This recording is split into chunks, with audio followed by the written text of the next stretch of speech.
Breaking news చూస్తున్నారు. కూకట్పల్లి సహస్ర కేసులో కొత్త నిజాలు వెలుగులోకి వస్తున్నాయి. సహస్రను చంపిన బాలుడి కుటుంబంపై ఇప్పుడు సందేహాలు వ్యక్తమవుతున్నాయి. సహస్ర మరణించిన రోజే బాలుడిని ప్రశ్నించింది తల్లి. కొడుకు ప్రవర్తనపై తల్లికి అనుమానం వచ్చింది. కొడుకే చంపడని ముందే నిర్ణయించుకుంది తల్లి అంటూ కూడా చర్చ జరుగుతుందంటే అర్థం చేసుకోవచ్చు. 4 రోజుల వరకు పోలీసులకు సమాచారం ఇవ్వలేదు ఆ తల్లి. కొడుకు అరెస్ట్ అవుతాడని భయంతో తల్లి డ్రామాలాడిందా? ప్రస్తుతం ఈ అంశానికి సంబంధించి చర్చ జరుగుతుంటోంది. కొడుకు సైకోగా మారుతున్నా తల్లి ఎందుకు పట్టించుకోలేదు? ప్రస్తుతం ఇదే క్వశ్చన్ రైజ్ అవుతోంది. క్రైమ్ సిరీస్లు చూస్తున్నా ఎందుకు వారించలేదు? జులైగా కొడుకు మారుతున్నా ఎందుకు గారాభం చేస్తుంది? ఫోన్ వాడుతున్నా ఎందుకు పట్టించుకోలేదు? ప్రస్తుతం ఈ క్వశ్చన్స్ రైజ్ అవుతున్నాయి. ఇటు ఆ తల్లి పాత్ర మీద, నిందితుడి తల్లి పాత్ర గురించి కూడా ప్రస్తుతం అనుమానాలు వ్యక్తమవుతున్నాయి. కూకట్పల్లి సహస్ర కేసులో వెలుగులోకి కొత్త నిజాలు వస్తున్నాయి. సహస్రను చంపిన బాలుడి కుటుంబంపై ఇప్పుడు సందేహాలు వ్యక్తమవుతున్నాయంటే అర్థం చేసుకోవచ్చు. సహస్ర మరణించిన రోజే బాలుడిని ప్రశ్నించింది తల్లి. కొడుకు ప్రవర్తనపై తల్లికి అనుమానం వచ్చిందా అంటే అవుననే చర్చ జోరందుకుంటోంది. ఎందుకంటే ఆ రోజు వెళ్ళిన తర్వాత రిమెంబర్ ఆ తల్లి పాత్ర గురించి ఇక్కడ మాట్లాడుకుంటున్న సందర్భం. ఎందుకంటే ఈ నిందితుడు సహస్ర ఇంటికి వెళ్ళిన తర్వాత ఏదైతే 2 అడుగుల గ్యాప్ ఉందో ఆ ఇంటికి 2 అడుగుల గ్యాప్ మాత్రమే ఉందనేది ఇక్కడ జరుగుతున్న చర్చ. ఈ క్రమంలో ఈ 2 అడుగుల గోడ దూకి ఇంట్లోకి వచ్చిన తర్వాత ఎప్పుడో స్నానం చేయమని చెప్తే తప్ప స్నానం చేయని కొడుకు ఆ రోజు సడన్గా బాత్రూంలోకి వెళ్ళి స్నానం చేయడం, ఆ తర్వాత బట్టలు ఉతుక్కోవడం, ఈ 2 కూడా తల్లికి అనుమానం కలిగించాయి. ఆ తర్వాత పోలీసులు వస్తాయి, పోలీసులు ఇన్వెస్టిగేషన్కి వస్తాయి. ఆ పోలీసుల వెంటే తిరగడం, లేకపోతే వాళ్ళని చూడడం, ఇన్వెస్టిగేషన్ ఏం జరుగుతోందో ఇవన్నీ తెలుసుకోవడం, వాళ్ళని అడిగి వీళ్ళని అడిగి ఇన్ఫర్మేషన్ తెలుసుకోవడం, ఇవన్నీ ఆ నిందితుడు చూస్తూ ఉంటే ఆ తర్వాత రోజు అనుకుంటా బస్ ఆ తర్వాత రోజు ఆ తల్లికి అనుమానం కలిగింది. ఏరా చేసింది నువ్వేనేంట్రా అని చెప్పి తల్లి ప్రశ్నిస్తే, నువ్వే నన్ను పట్టించేటట్టు ఉన్నావమ్మా అని చెప్పి కొడుకు తల్లితో చెప్పాడంటూ కూడా కొన్ని రిపోర్ట్స్ బయటకు వచ్చిన సందర్భం. ఈ క్రమంలోని ఇప్పుడు తల్లిపై అనుమానాలు వ్యక్తమవుతున్నాయి. ఎందుకు ఈ తల్లి ఇంత గుట్టుగా దాచే ప్రయత్నం చేసింది? ఒకవేళ తెలిస్తే కనుక ఎందుకు ఇలా చేస్తుంది?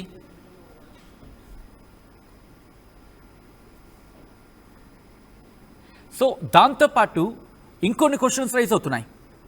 ఎందుకో ఆ తల్లికి సంబంధించి కొడుకు ప్రవర్తన మారుతున్నప్పుడు ఎందుకు గమనించలేదు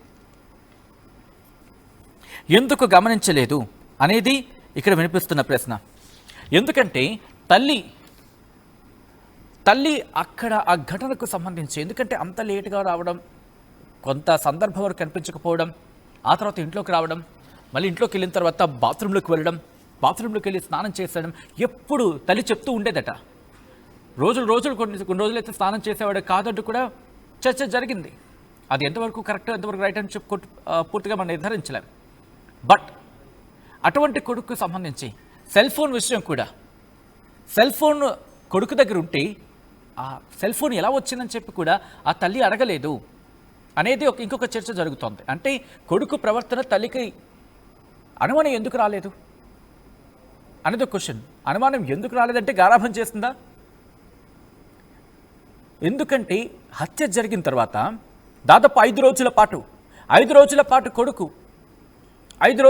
కొడుకు అటు ఇటు తిరుగుతున్న తల్లి ఎందుకు చెప్పలేదు? తల్లికి తెలుసా? 2 రోజు బహుశా మరుసటి రోజు పోలీసులు అటు ఇటు ఎంక్వైరీకి వెళ్తూ ఉంటే పోలీసులు కూడా ఫాలో అవ్వడం, లేకపోతే ఆ ఇన్వెస్టిగేషన్ గురించి తెలుసుకోవడం, తల్లికి అనుమానం వచ్చింది. ఆ అనుమానంతో మళ్ళీ నిందితుడిని అడిగింది, ఏరా నువ్వేనేంట్రా చేసింది అని చెప్పి అర్థం వచ్చేలా అడిగింది అనేది కూడా ఒక చర్చ జరిగింది. ఇన్ఫ్యాక్ట్ కొన్ని రిపోర్ట్స్ కూడా అదే చెప్తున్నాయి, కొన్ని న్యూస్ అవుట్లెట్స్ అదే విషయాన్ని కూడా ప్రచురించడం జరిగింది. సో ఇక్కడ అర్థం చేసుకోవచ్చు, ఒకవేళ ఇదే కనుక కరెక్ట్ అయితే తల్లికి తెలుస్తూ ఉంటుంది. మరి తల్లికి తెలిసినప్పుడు ఎందుకు చెప్పలేదు? తల్లికి అనుమానం కలిగినప్పుడు కొడుకును ఎందుకు ప్రశ్నించలేదు? అఫ్కోర్స్ ఏ తల్లికైనా ఏ కొడుకైనా మమకారమే. కానీ ఇటువంటి దుర్మార్గుడిని, ఇటువంటి చిన్నతనంలోని ఇటువంటి హత్యా నేరాలకి పాల్పడిన వాడిని ఎందుకు పట్టించకూడదు అని చెప్పి తల్లి ఆలోచించాలి కదా. ఒకవేళ తెలిసి కనుక తను దాచుంచితే అది కూడా తప్పే కదా. ఈ క్రమంలోనే అనేకమైన క్వశ్చన్స్ రైజ్ అవుతున్నాయి. ఎందుకు ఆమె చెప్పలేదు? ఇక్కడే కొడుకుకు సైకోగా మారినా పట్టించుకోలేదు అనే ఒక చర్చ జోరందుకుంటోంది. ఆ రోజు ఘటన జరిగిన తర్వాత ఒక్కసారి ఆ సీక్వెన్స్ని గమనించండి. ఉదయం 8:30 నుంచి 10:30 మధ్య అనుకుందాం. డీటెయిల్గా ఎగ్జాక్ట్గా ఏ టైంకి జరిగిందనేది ఎవరికి క్లారిటీ లేనప్పటికీ ఒక పాయింట్ ఆఫ్ టైంలో, అంటే ఇక్కడ ఈ టైంలో జరిగి ఉండొచ్చు అనేది అక్కడ జరుగుతున్న చర్చ. ఆ టైంలో ఇంట్లోనే ఉన్నాడు వాడి. మనకి బయటకు వచ్చిన సమాచారం ఏంటి? బయటకు అందరూ సమాచారం ఏంటి? పిల్లాడు స్కూల్కి వెళ్ళలేదు, స్కూల్ మానేశాడు, స్కూల్కి వెళ్ళలేదు ఆ రోజు అన్నప్పుడు ఏ తల్లిదండ్రులు ఏం ఆలోచిస్తారు? సపోజ్ మన ఇంట్లో పిల్లలు ఉన్నారు అనుకుందాం, వాడు స్కూల్కి వెళ్ళలేదు అనుకుందాం, ఏమంటాం? అరే ఎందుకు వెళ్ళలేదురా అని అడిగితే ఏదో కారణం చెప్తారు. ఒంట్లో బాగాలేదో లేకపోతే వేరే పనుందో, ఈ 2 కారణాలు చెప్తూ ఉంటారు. అప్పుడు ఏం చేస్తాం? వెంటనే ఒంట్లో బాగాలేదంటే ఇంట్లో పడుకోమని చెప్తాం. ఏదో వేరే పని ఉంటే కనుక ఎప్పుడు వెళ్తున్నావు, ఎందుకు వెళ్తున్నావు, ఎవరితో వెళ్తున్నావు, ఎప్పుడు వస్తే ఇవన్నీ కనుక్కుంటాం, అంతే కదా. మరి ఆ రోజు పిల్లోడు కనిపించినప్పుడు అనుమానం రావాలి కదా. అయిన తర్వాత సడన్గా ఎప్పుడూ స్నానం చేయమంటే స్నానం చేయని వ్యక్తి ఎప్పుడూ రాత్రికో లేకపోతే ఆ మరుసటి రోజో 2 రోజుల తర్వాత స్నానం చేస్తాడంటే కూడా చర్చ జరిగిందంటే కూడా కాస్త ఒక అంశం తెర మీదకో లేకపోతే చర్చ మీదకి వచ్చిన సందర్భం. సో అటువంటి కొడుకు సడన్గా బాత్రూంలోకి వెళ్ళిపోయి సడన్గా స్నానం చేసేసి సడన్గా బట్టలు తీసుకొని వాషింగ్ మిషన్లో వేసి వాషింగ్ మిషన్లో ఉతికేసుకొని ఇంత సడన్గా జరుగుతూ ఉంటే ఎందుకు తల్లికి అనుమానం రాలేదు? అనుమానం వస్తే ఎందుకు ప్రశ్నించలేదు?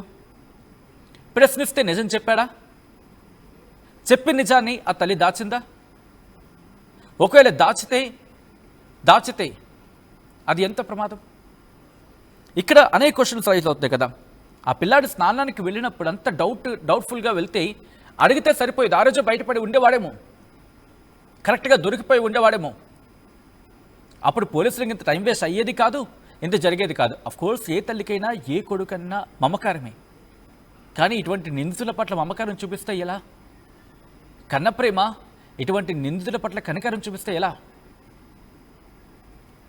అయిన తర్వాత చెప్పాడా లేదా? ఆ రోజు కనుక చెప్పు ఉండుంటే ఆమె కప్పిపుచ్చే ప్రయత్నం చేస్తుందా, లేకపోతే ఆమె కప్పిపుచ్చిందా? ఇటువంటి క్వశ్చన్స్ రైజ్ అవుతాయి. ఎందుకే చెప్పాడా లేదా? చెబితే ఎందుకు కప్పిపుచ్చి ఉంచే ప్రయత్నం చేస్తుంది? ఒకవేళ చెప్పకపోతే అనుమానం రాలేదా? ఈ కోణంలో కూడా మళ్ళీ క్వశ్చన్స్ రైజ్ అవుతాయి. ప్రస్తుతం తల్లి మీద కూడా అనుమానాలు వ్యక్తమవుతున్నాయి. దాంతోపాటు పిల్లాడు బయటకు వెళ్ళినప్పుడు ఎందుకు బయటకు వెళ్ళావురా, ఎందుకు ఈ 2 గంటలు ఎక్కడికి వెళ్ళిపోయావు, ఎందుకు కనిపించలేదు ఈ గంటల్లో, ఈ టైంలో ఎక్కడికి వెళ్ళిపోయావు, ఎందుకు వెళ్ళావు, ఎందుకు వచ్చావు మళ్ళీ సడన్గా, ఎందుకు స్నానం చేస్తావు? గట్టిగా ఫిల్ట్ పట్టుకుని అడిగితే, కాలర్ పట్టుకుని అడిగితే ఏ కొడుకుని ఎందుకు సమాధానం చెప్పడు? ఏం చేస్తావురా, ఏం చేస్తావు చెప్పు, నిజం చెప్పు అని చెప్పి ఎందుకు ఎంతమంది తల్లులు ప్రశ్నించరు? ఎంతమంది తల్లులు ప్రశ్నించరు? ఎందుకంటే ఏ అడ్డదారులో తొక్కుతున్నాడో తెలీదు. అయితే ఆ కొడుకు ప్రవర్తన మీద తల్లికి అనుమానం ఉందా? ఇదే క్వశ్చన్. దీంతోపాటు మరికొన్ని క్వశ్చన్స్ రైజ్. కానీ ఆ కుటుంబం ఆర్థికంగా బలంగా లేదు, ఆ కుటుంబం ఆర్థికంగా ఇబ్బందిగా ఉంది. అందుకే ఆ పిల్లాడు అటువంటి ఘాతుకానికి పాల్పడని చెప్పి ఆ పిల్లాడు ఒప్పుకున్నట్టుగా తెలుస్తోంది. అంటే ఈ దొంగతనాలకు పాల్పడమో లేకపోతే ఎక్కడో చోట ఎవరన్నా బెదిరించో ఈ బెదిరింపులకు పాల్పడి వచ్చిన డబ్బులతోనే కొనుక్కున్నాడు అనేది ఇంకొక చర్చ, ఇంకొక రిపోర్ట్ ఏదో చెప్తున్న సందర్భం. అంటే ఈ పిల్లాడికి సంబంధించి సెల్ ఫోన్ చేతిలోకి వచ్చినప్పుడే ఆ తల్లి గట్టిగా పట్టుకొని అడిగి ఉండుంటే బహుశా అక్కడే బ్లాక్ అయ్యి ఉండేవాడు. ఆ తర్వాత వాడు క్రైమ్ సిరీస్లు చూస్తూ ఉంటే ఎందుకు చెప్పలేదు? క్రైమ్ సిరీస్లు చూస్తూ ఉంటే ఈ క్రైమ్ సిరీస్ చూసే వాళ్ళ యొక్క మైండ్ సెట్ని ఈజీగా పేరెంట్స్ అర్థం చేసుకోగలరు. దొరికిపోతూ ఉంటారు, చాలా ఈజీగా దొరికిపోతారు. గట్టిగా వాళ్ళని అడగాల్సిన తరీఖాలో వాళ్ళని అడిగితే, వాళ్ళని అడగాల్సిన తీరులో వాళ్ళని అడుగుతూ ఉంటే కరెక్ట్గా దొరికిపోతారు. మళ్ళీ ఏదో సీరియస్ మూడ్లో కాదు, ఎరా క్రైమ్ సిరీస్ చూస్తున్నావా ఈ టైప్లో కాకుండా, ఎరా నాన్న ఏం చూస్తున్నావు, క్రైమ్ సిరీసా, నచ్చిందా, ఏముంది దాంట్లో, ఇలా వాళ్ళు అడిగితే ఒక టాక్టికల్గా అడగలిగితే దొరికిపోతారు వాళ్ళే. అప్పుడు ఆటోమేటిక్గా వాళ్ళని మన దారిలో తెచ్చుకొని చేసుకోవచ్చు. బట్ ఇప్పుడు ఈ ఘటనకు సంబంధించి అసలు కమ్యూనికేషన్ ఉందా? తల్లి పట్టించుకుంటారా, పేరెంట్స్ పట్టించుకుంటున్నారా? ఈ క్వశ్చన్స్ రైజ్ అవుతున్నాయి. అట్ ద సేమ్ టైం ఈ ఘటనకు సంబంధించి తల్లికి తెలుసా?